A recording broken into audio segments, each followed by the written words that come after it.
college-goers na tumatambay hindi lang para magkape kundi gumagawa rin ng ibang bagay like mag-aral, gumawa ng report sa trabaho, mag-review. Ikaw mismo, Kuya Kim, mahilig ka magkape at tumatambay ka rin sa mga coffee shop. Kikita ko yun eh. Alam mo, talagang hilig ko yan tumambike. At tawag namin dyan, tambike. Tambay. Tatambay ka kasama yung motor mo Mm. at iinom kayo ng kape at pag-uusapan mo yung ganda ng motor mo. Ganon. yun. Oo.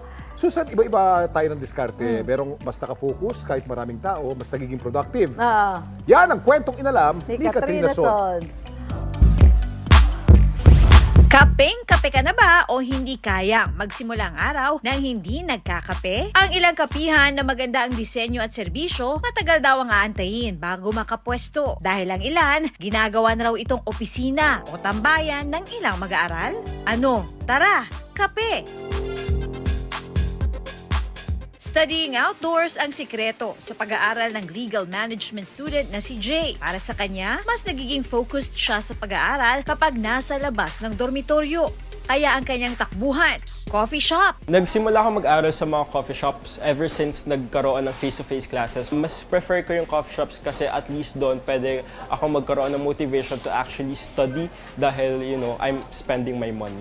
Sa pag-aaral sa mga coffee shop, at least nagkakaroon ka ng iba't ibang ambience, ng iba't ibang vibes, depende sa kung saan ka pumupunta. Umaabot ng 3 hanggang 4 na oras si Jay sa coffee shop kapag nag-aaral. Hindi naman daw siya nakakaistorbo dahil bumibili siya ng maiinom at makakain. Depende sa coffee shop na pinupuntahan, pero on average, siguro masasabi ko na around 350 to 500 yung nagagastos ko sa pagpunta ko sa mga coffee shops kapag nag-aaral ako doon. Bilang estudyante, bukod sa gastos, sinusulit din niya ang pag-aaral sa napiling coffee shop. Ang isa sa mga pinaka-hinahanap ko talaga ay if malapit ito sa apartment or sa condo na pinagsistayan ko. Sa cost naman, tinitignan ko kung worth it ba yung pag-stay sa isang coffee shop. Ang hinanap ko talaga ay yung conducive para mag-aral in the sense na yung ambience ay okay lang naman, yung background noise ay okay lang naman para at least makaka-focus talaga ako sa pag-aaral. Dapat alam mo, nasa 4,153 registered coffee shops ang mayroon sa Pilipinas taong 2022 ayon sa Philippine Statistics Authority. At mahigit sa 1,000 rito ay matatagpuan sa Metro Manila. Ayon kay Dr. Manapat, ang pagtambay ng mga Pinoy sa coffee shop parehong nakatutulong sa mga customer at negosyante. Ang pros nun, yung tumatambay nun, usually, on the average, nagko-consume din sila ng service at saka produkto ng coffee shop.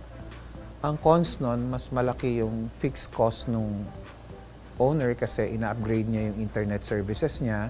Ako kasi, pag nag-aaral ako, gusto ko separate yung study station ko, pati yung resting place ko. So kapag kasi sa dorm ako nag-aaral, nawawala ako sa focus kasi minsan inaantok ako kasi nga medyo accessible yung higaan.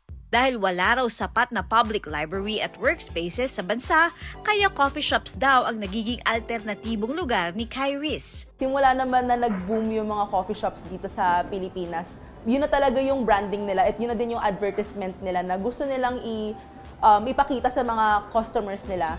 Para kay Dr. Carlos Manapat, maituturing naman na status symbol ang pagpunta sa mga kapihan para mag-aral at magtrabaho. Ang status symbol nito, makaklasify ka as middle class kasi nga hindi naman usually nagko-consume ang low-income earners ng ganitong klaseng branded coffee. And also, nagiging nagiging leisure sa atin yung pagpunta sa ganitong mga klaseng establishments. Kino-consider ko rin yung mga ibang tao gusto din magstay doon sa coffee shop na pinagsustayan ko. Usually naman talaga, nag-purchase din ako ng isa pang drink or ng other pastry para lang ma-justify yung pagstay ko doon.